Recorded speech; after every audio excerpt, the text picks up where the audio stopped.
every organization has an area where they're doing business on an agenda, Yeah. and they want the meeting to run smoothly. Some may use it more than others, and so that's good as well. But I think if you take half of something, you're gonna get half the result. Hmm. And so make it where you're running your meeting and that everybody understands what's going on. They have an opportunity to understand what's going on, and then you're going to have a good return of it. Welcome to another episode of D50 After Dark. I'm your host, Mickey Bennett, and in today's episode, we will be continuing our conversation with Walter, the Encourager Price, and we will be learning all about Robert's Rules of Order. It's going to be one of our most educational episodes yet. And today we have on the show again, Walter, the Encourager Price. Welcome back, Walter. Thank you, Mickey. Really appreciate it. Now, I know we talked a little bit before about Robert's Rules of Order and parliamentary procedure, but just in case our listeners didn't hear that particular episode, tell us again, what the heck is parliamentary procedure? Well, everyone wants a voice, and Robert's Rules of Order parliamentary procedure is one of those ways in which everyone has a voice, that everyone has an opportunity to make sure the procedures are fair.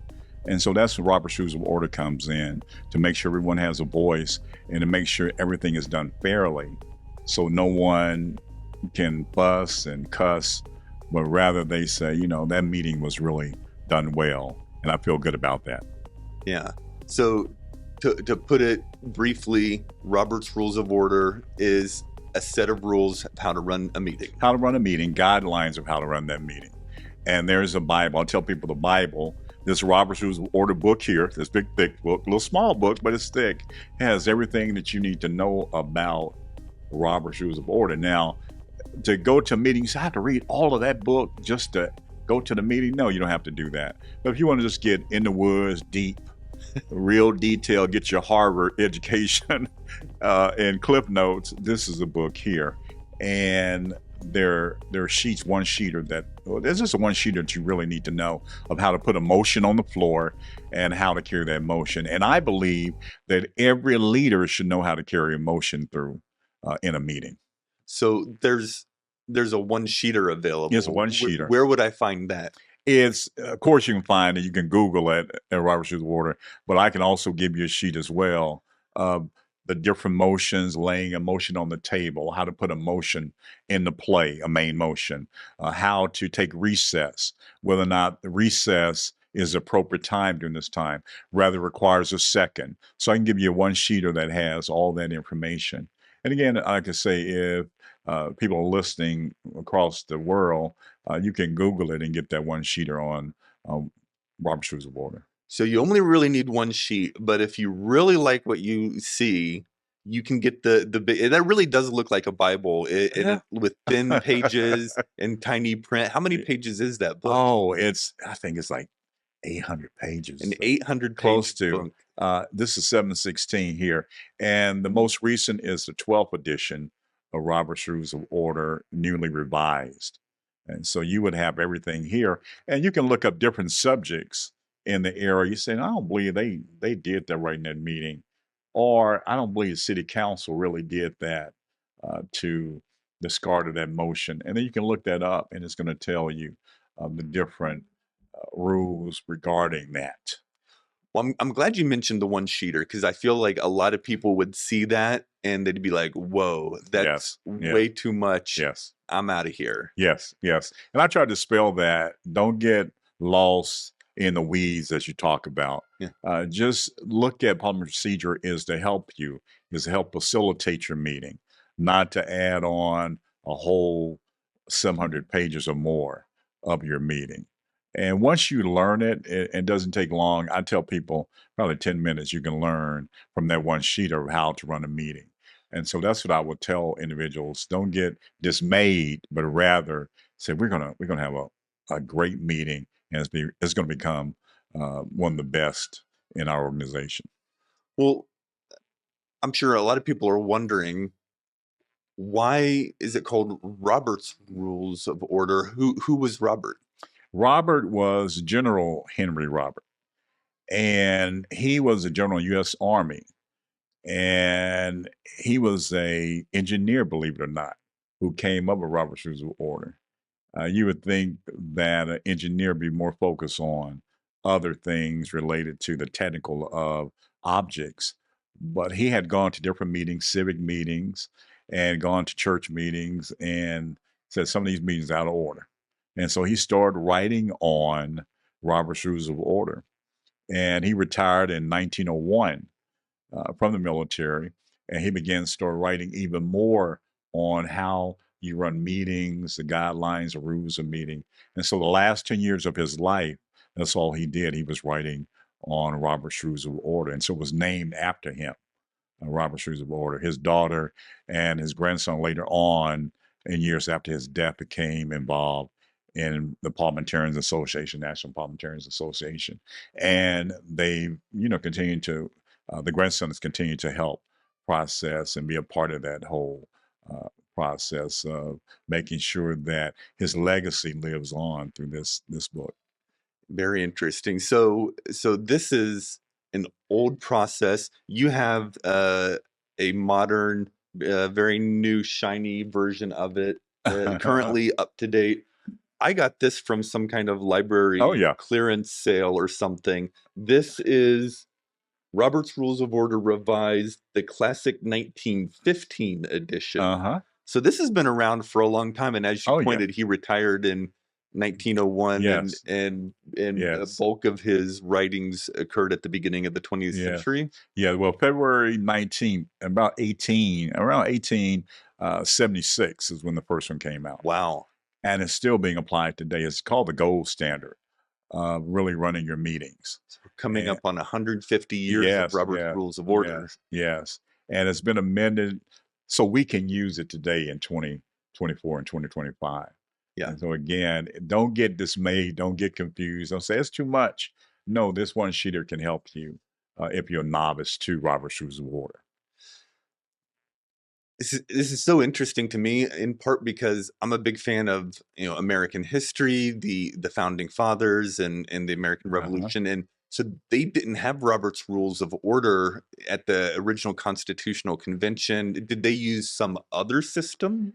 Well, after 1876, this system was perfected by General Robert and helped them through that process. And so a lot of them were just talking and just interrupting, just interrupt talking. I want to say this, and that type of thing.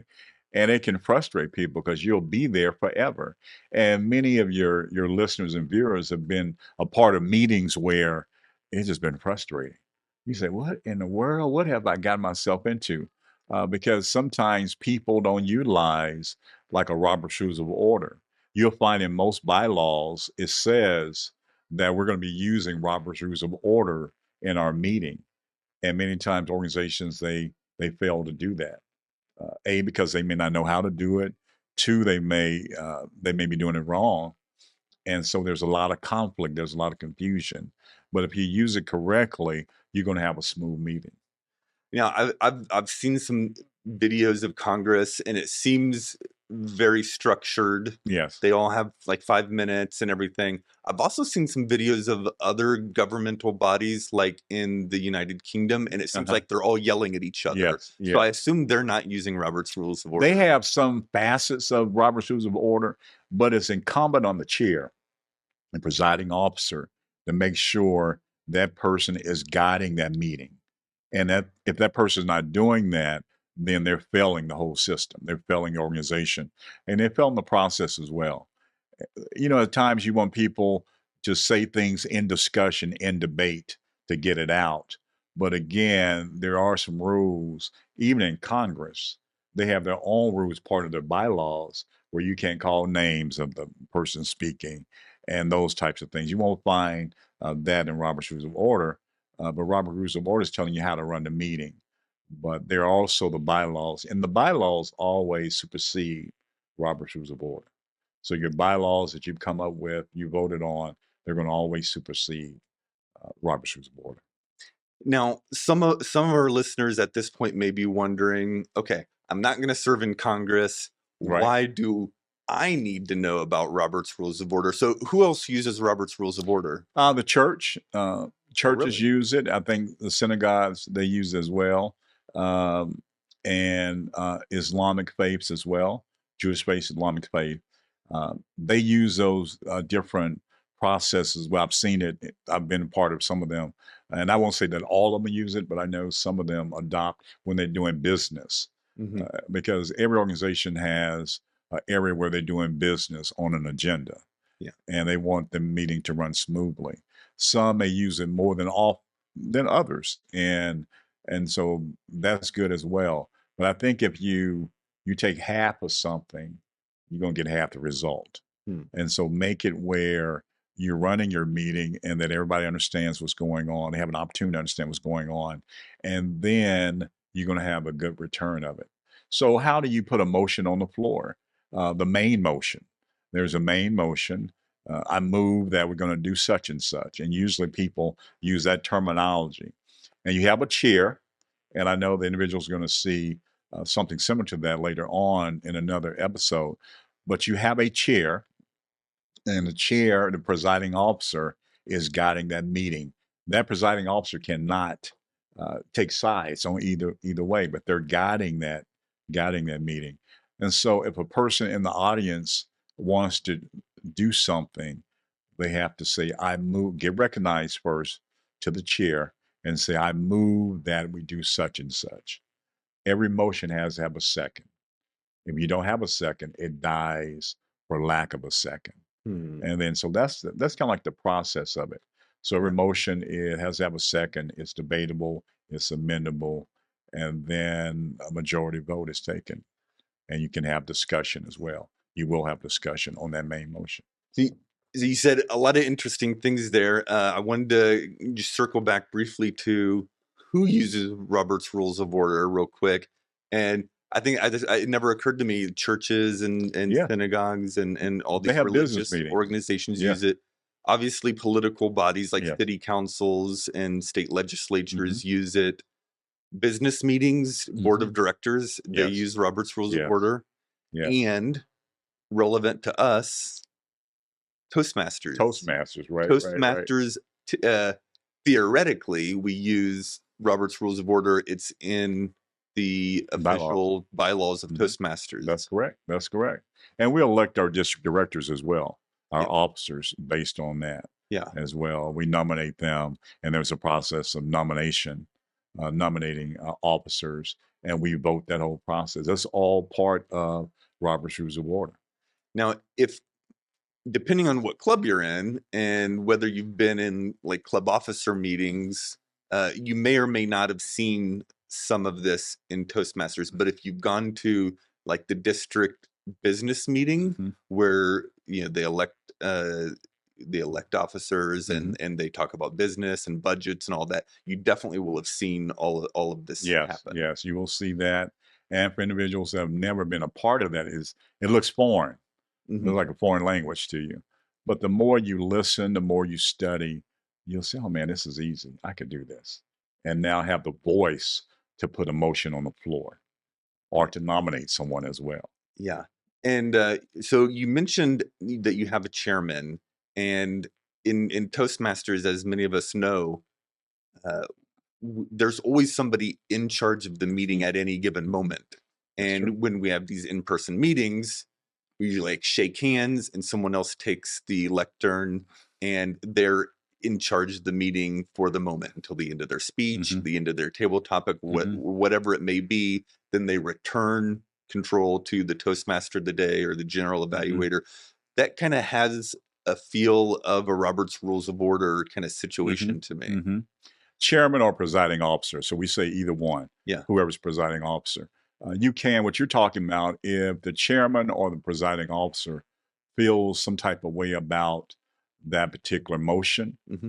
the motion, that chairman or presiding officer can delegate, can say, tell the body, I want to speak on this issue, and I'm giving now the gavel, I'm giving control to the next person in charge, which can be the next presiding officer or it can be the assistant chair. Yeah. Now I've taken myself out of it and I can speak on that particular issue. Hmm. And I can't return back to that presiding process or that position until that motion has been voted on. Very interesting. Because if I'm speaking on it as the chair, now I'm influencing other people, Yeah. and that's unfair. Yeah. That's unfair. And Robert's Rules of Order talks about that, where if you're going to speak on that, whether in the affirmative or the negative, and you're still in that position as presiding chair, then you are out of order. Hmm. You're out of order. And so that's why we step down. We delegate that over to someone else. Now we can speak on it. And then we cannot get back in control to that position until that vote has been taken. Now you mentioned the main motion, and I actually have not read my Robert's Rules of Uh-huh. Order book. I'm still It's ongoing. pretty much at the beginnings of my own learning about it. But the main motion is basically probably the most basic element of Mhm. Robert's Rules of Order Right. you can get. And you Yes. mentioned it has to be seconded or it dies. That Yes, sir. helps prevent somebody from just taking over the meeting. Yeah, and it gets the motion on the table. Yeah. Because you want to get the motion or table on the floor so people can discuss it. Okay. And so you want to do that. So it has a motion, a main motion has to always have a second. Yeah. Just like when you're voting for an election, you got to register first, right? Hmm. And then you vote. Yeah. You just can't do one without the other. Yeah. And so same thing about a motion. If you want to put a motion on the floor, you have to have a second, and that's by a different person. You have two different people. You have one making the motion, and you have the second person seconding that motion. Sure. And so then what happens? Then what happens is the chair will now tell the body what has just happened. Hmm. And that's what I love about it, because it's a step-by-step process. So say that I'm the chair, Hmm. and say that you made a motion, Hmm. and then someone seconded the motion. And then I will say as a chair, it has been moved and seconded that we do such and such. And then I would say, is there any discussion? And now it's Okay. time for the body to be recognized. And then I will call on that person, and then they will talk about the affirmative or the what they feel against that particular motion. That's where we start yelling at each other. That's when, not yelling. Some people do that, but that's when we have our own opinion about about that particular motion. Yeah. And usually we let the person that made the motion speak first. Yeah. So at any given time, there's only one person recognized, Only one person. and that person is speaking. Yes. And so that's what I was saying earlier. Even in our normal club meetings, there's got that feel where there's one person who's recognized, and they're the one who's speaking. If you're on the floor and I recognize you as the chair, you're the only person speaking. Yeah. Until you finish, then and another person raises their hand, I'll go to that person next. And then if another person raises their hand after that, I'll go to that person. Two people cannot, or three or more, cannot be speaking at the same time. It's confusion. Mm-hmm. And that's against Robert's Rules of Order. Mm-hmm. And those individuals that are speaking while you're speaking and you have the floor, because I've given it to you, then they're all out of order. And I will say that as the chair, that you're out of order. Yeah. And that means that you cease and desist talking, and now you continue what you're saying. Yeah. Out of order. So that reminds me of like courtrooms. Do courtrooms use Robert's Rules Well, of Order? it's part of that. It's part of Parliament. Remember, when we talk about 1876, even when General Robert was putting us together, remember the first group that utilized it was Parliament. And that's what you see now in England when they switch over the camera and they tell me, I mean, those types of things. But I would say they know how to use it in an expert form. And many of us, we look at that, even though they're fussing and hear them cussing sometime over there, they still have a system, and they're still supposed to be respectful when you're using Robert's Rules of Order. And that's simply what it is. You want to be heard, and Robert's Rules helps you be heard. You want everything to be done fairly, and Robert's Rules help you, your organization, and you speaking to have an opportunity to speak to the group. And so those are the two I always mention. Why so? And you want a meeting that's run in a professional manner. Mm-hmm. And when it's done that, you're going to feel good about it. because you said, I went to this organization, I didn't waste my time. They did things in a professional manner, and I'm just excited about being in this organization. You said something to me yesterday that really struck me. You said that what Robert's Rules of Order is all about is giving everybody a chance to be heard. Everybody a chance to be heard. There's not no little U's and I'm the big I. No, it's not that at all. Everybody that's a member of that organization can be heard through this process. Yeah. And that's what I love about it. That it doesn't go by your race, it doesn't go by your gender, your age. If you're part of that organization, then you have an opportunity as a member to be heard. Yeah. And people love it. Those individuals that really have studied Robert Rules of Order for a short period of time. I'm not saying again get deep in the weeds of it, just by the basic nature of going to a meeting and utilizing it as well. And Robert's Rules of Order should not be used as a weapon against a person that does not know what you're talking about. Like I could throw my book at someone. Well, that you out of order when you do that as well. But even, individual may know this from the first page to over 700 pages.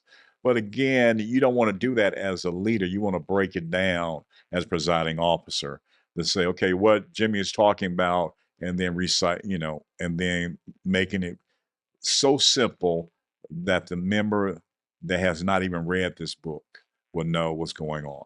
And that's the reason why I said make that motion and then it's seconded. Now, as a presiding officer, what I'm doing, I'm repeating what just happened.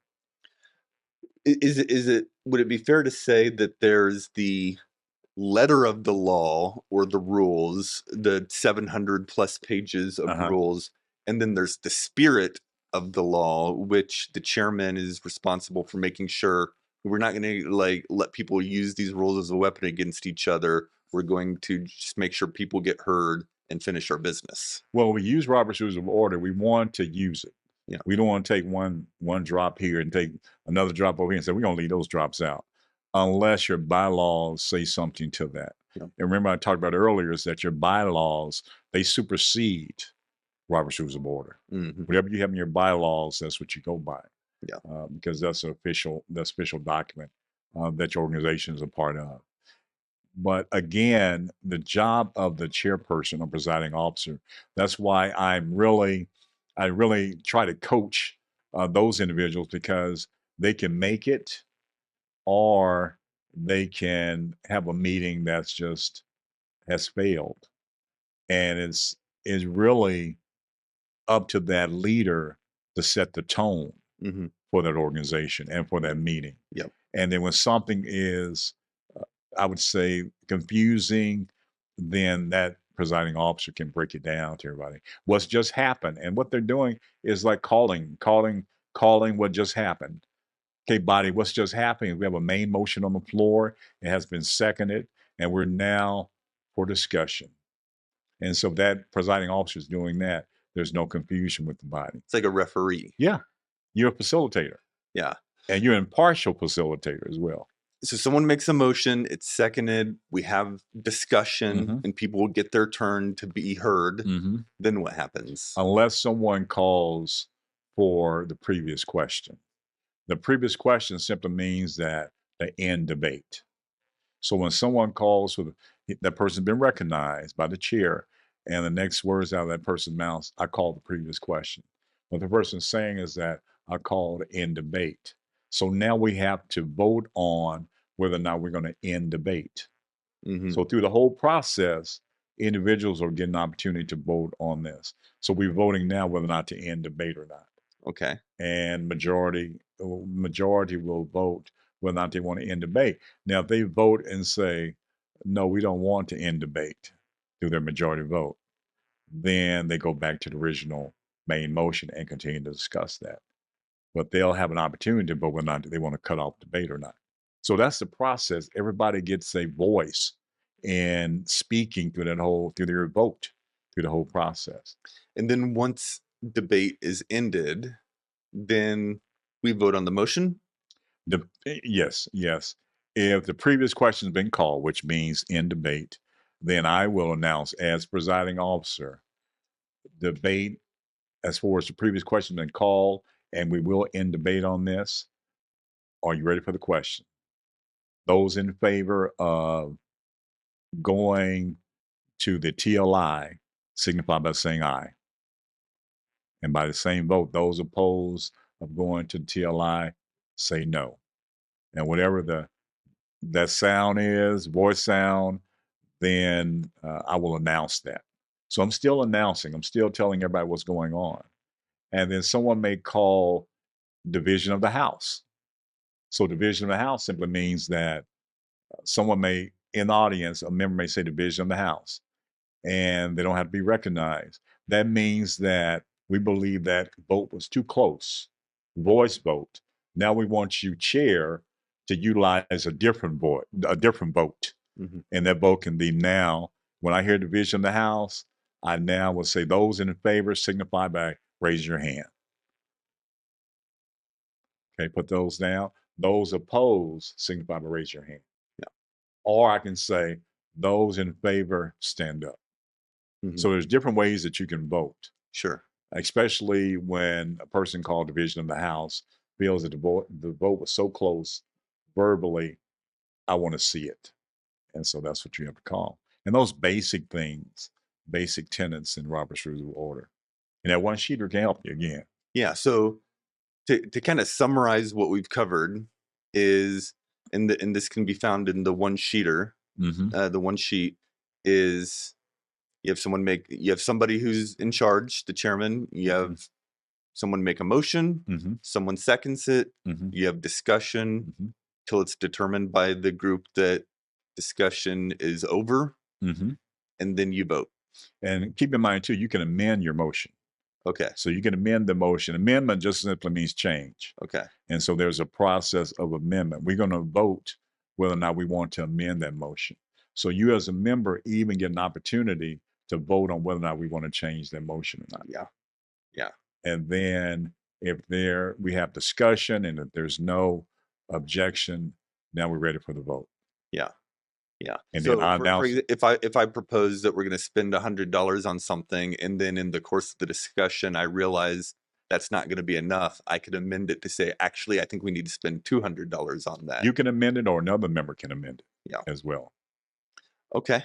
All right. Well, obviously, we've only scratched the tip of Robert's Rules of Order, but I think we've covered the important basics that people can make sure they're at least beginning to use that in their official meetings. And they need to know too that there are 6 types of motions that we look at.